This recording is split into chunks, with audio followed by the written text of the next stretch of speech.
Howdy, boys and girls, and welcome back to Week 5. It's Week 5 of the Carla and Crappy Show. Carla, down there in Nashville. Say hi, Carla. Hi, Carla. No, that's not what you asked for at all, is it? No.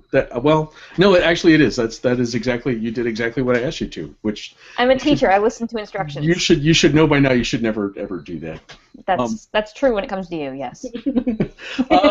Carla's in Nashville. I'm experiencing a glorious fall week up here in Pittsburgh. I don't know what the weather's like in Nashville, but it cannot be this good. It's fabulous here too. It's been like 78 and sunny all week. No, that's not bad. Dropping down in the mid-50s in the evening. Not bad. I will point out that I am wearing my my Pirates black and yellow today. Very nice. As we're recording the show, this is the day after clinching a playoff berth. Mm-hmm. So yes, I wore the black and yellow all day today in honor of our beloved Pittsburgh Pirates. Very cool. I was getting the Indians in the postseason. My Cleveland Indians in the postseason would be a kind of a stretch. Although I was trying hard to watch them on ESPN tonight, as that's supposed to be available, and of course it's not, because I don't know why. Okay. If they lose tonight, they're out, right? Yeah, something. Okay. I don't know. Anyway, we have another kind of interesting week in college football coming. Our personal teams, Penn State continues to roll. Ohio State has kind of a challenging game against Cincinnati. And we're not going to pick either one of those. We're going to stay out of the conference. I'm still dealing with kind of a Big Ten hangover. Carla, I don't know how you feel about it. But we have some. This week we were all Hoosiers and Terrapins and yes. and Scarlet Knights, maybe. Yeah. Yes. And I tell you what, we will reference the Hoosier thing in one of the games that we're picking. One of the games that we're picking here for this week. But we're not going to start there. We're going to start in Raleigh, North Carolina, the home of the NC State Wolfpack. They host the number 1 Florida State on Saturday. Florida State is an 18.5-point favorite, although NC State is a surprising 4-0. And again, we're still kind of stuck in this early part of the season where you're not really sure how good teams are. We got a good look at how good or maybe not good Florida State could be without Jameis Winston. He is back this week, unless he gets arrested for something between now and then, which is apparently a possibility.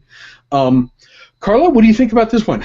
You kind of stole my thunder there a little bit, but did he get arrested again? Did I miss something? No, I don't know that, but there's like that situation just keeps getting stranger and stranger by the day, doesn't it? Like it does. Now we've got like letters between lawyers and the look on Jimbo Fisher's face on Saturday when he came out in full pads was just like, are you kidding? Oh, that was so awesome. That was the best meme of the weekend, really. Was Jimbo Fisher's like, huh, really? But no, and it's true, yeah. Florida State, they won the football game. Mm-hmm. It wasn't pretty. Clemson itself, as it always does. Yes. How do you fumble with the chance, in regulation to potentially to win the game? Mm-hmm. They're just trying to center it up for the kicker, and you fumble. Yeah. So I mean, you feel for Clemson because they had an opportunity to win the game, and they just Clemsoned it away, really. But Florida State did what they needed to do. It wasn't pretty, but they won the game. They're still the number 1 team in the country. Mm-hmm. NC State, yes, they're 4-0, but their 4 opponents are Georgia Southern, Old Dominion, South Florida, and Presbyterian. And which means Presbyterian, I think of like my wife's great late grandmother and all of her friends at the Slate Lake Presbyterian Church outside of Pittsburgh here. And I'm thinking, why they're not going to do so well against NC State. No, probably not. Well, and they didn't. They got shut out last weekend. But we don't know a lot about NC State. Jacoby Brissett is back. Already over 1,000 yards, 10 touchdowns, only 1 interception on the year. So he's off to a decent start. But you're right, we don't know anything at all about NC State. Are they good enough to? They already 4 wins. That's all they had all of last season. So they are obviously an improved football team, in some regards. How improved, we'll find out on Saturday. Mm-hmm. Like you said, unless Winston does something, and who knows, he could end up suspended again by Saturday, the way this story rolls. But I don't know. This is going to be a Florida State win. I think where it'll be more interesting is to see how close NC State keeps it. Is NC State for real? We will find that out this week if they can keep it a close game. But Florida State wins. Florida State wins. If this was strictly a gambling show, I would be really tempted to take NC State in the points, because I think it's going to be tighter than 18.5. What does NC State have to lose? You've got an offense that appears to be pretty solid. Throw the ball like crazy. The 60 attempts. What the hell? You're playing at home. Maybe you're playing a team that has some doubts in its quarterback. That's a little confusing situation going on in the locker room. We don't know about that for sure. But give it a shot. If Florida State's back on its heels at all, they could be in for an interesting afternoon in Raleigh. I agree. I think Florida State's going to win this one. But boy, 18 points seems like a lot given all of this stuff. Go Wolfpack. Next up, this one, I think I was curious about this one only because of where it's being played. When they played last year in Waco, Baylor put 60-something points on Iowa State. Just a massive beating. This year the game is in Ames, Iowa, a lovely place that I have actually been to. Number 7 Baylor is a 21-point favorite. Carla, any hope for the Cyclones?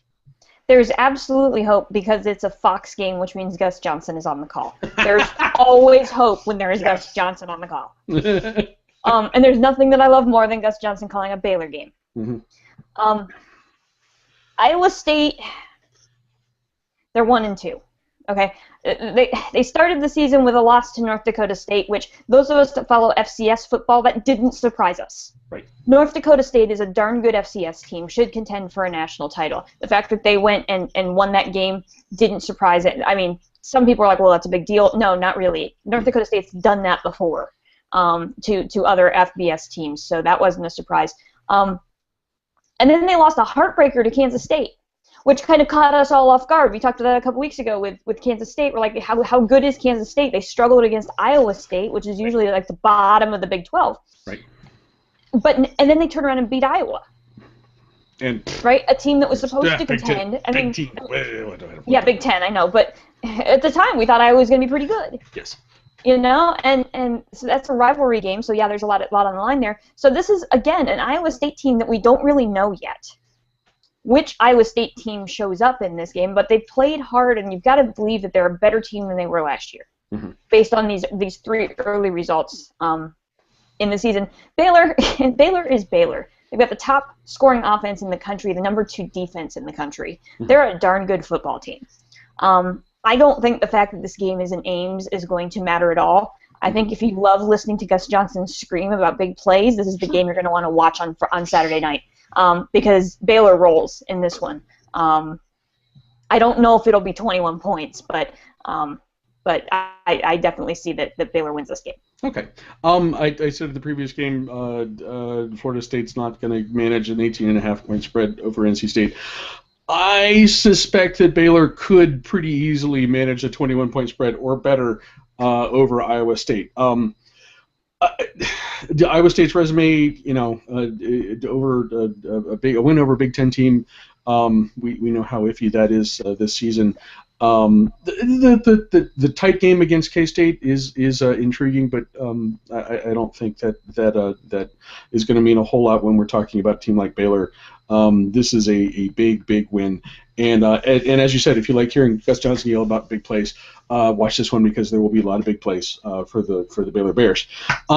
We wrap up with Missouri at South Carolina, and it's interesting. A couple weeks ago, we talked about South Carolina kind of being backed into a corner because of early losses, and what it means for their chances in the SEC. Missouri went out and lost to Indiana last week. I don't know how that happened.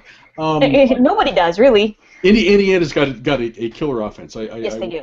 I have seen that in person, and I will get to see it in person again in late November this year. So in that sense, I understand, but that's still not a game that Missouri should lose. Yes. So maybe Missouri's in kind of a similar situation that South Carolina was a couple of weeks ago, and they have the challenge of going into South Carolina, number 13 in the country. The Gamecocks are only a 5.5-point favorite here, which is an interesting thing. How do you see this one going? Well, here's the good news. One of these two teams has to win this game. Yes.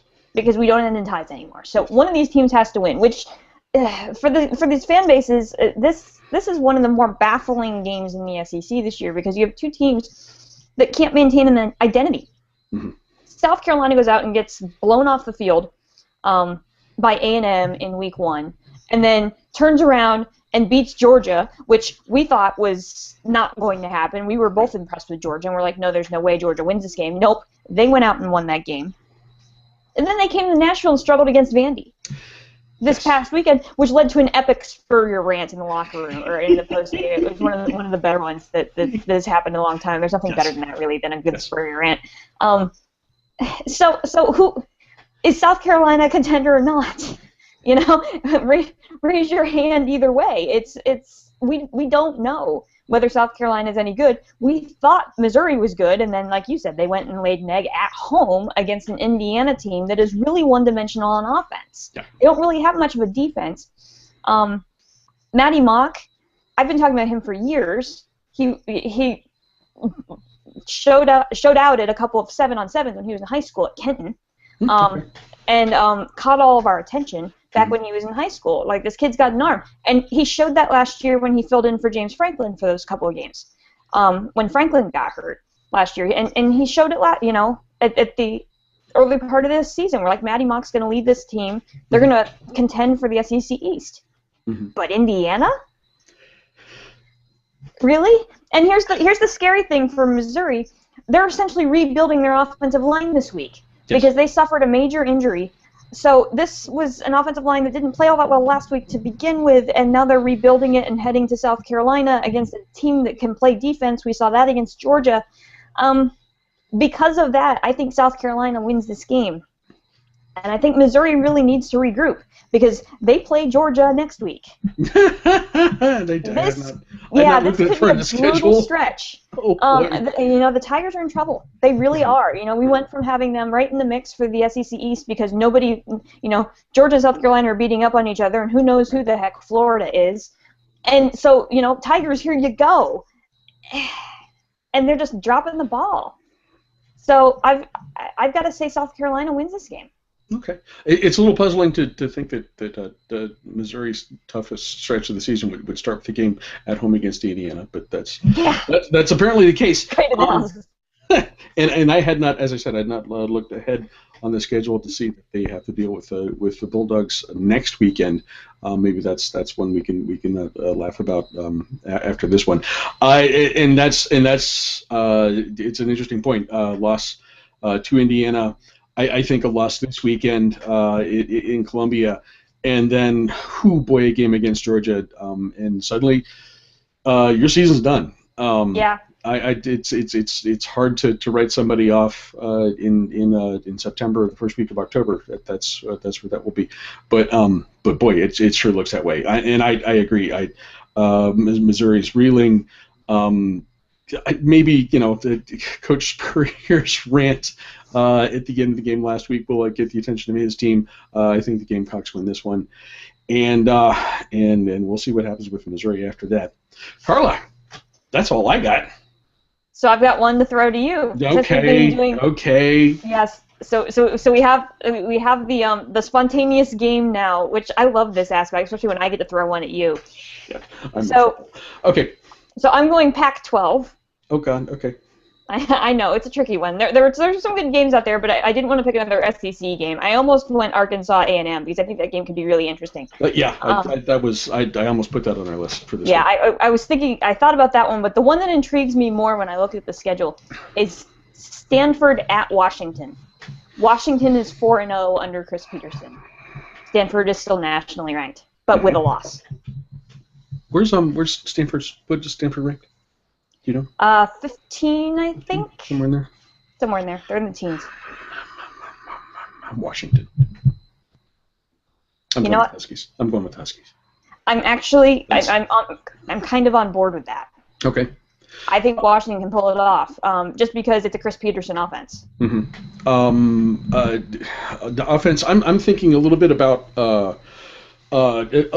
atmosphere. That's a tough place. And that's given Washington's start. I think that's something that's going to be a game it's going to sound like a freaking Seahawks game. Or I think that used to be the goal for the Seahawks, to sound like a Washington Huskies game. Back a few years ago. It's true. I can see that. I can see Washington pulling that off. Without looking into this at all, without looking at point spreads, anything like that. I'm picking Huskies. Yeah, I think Washington or Stanford's favored, but I didn't do a lot of research on it either. But that game intrigues me a lot. It's a late game, so stay up for it. For people watching, you'll be in Columbus, but I'm going to try to stay up for it. Okay. To see it, and crazier things have happened in the Pac-12 this year. Ask Oregon fans after surviving against Wazoo last weekend. That's true. That was completely unexpected. So crazy things have happened, and of course, we didn't talk about the biggest game on the schedule this week because it's happening probably after this show is already being aired. So hopefully you've watched at this time a good UCLA Arizona State game. I hope that game is as good as it looks on paper. Yeah. So here's hoping for that. But again, Pac-12, same problem. Mm-hmm. Who's any good? We don't know. They just we know Utah's good. I think we've got maybe another week of where we can legitimately be puzzled, but after that we're into enough conference games and that we'll have to stop using this as an excuse, is what I'm saying. We're gonna have to start doing research again. Oh, I know. Sorry. Really? Yeah. Guys, thank you for joining us. Carla, thank you for trying to stump me with that one. Hey, I do my best, right? I feel good about that pick, though. I really do. I think it's gonna be a darn good game. Yeah.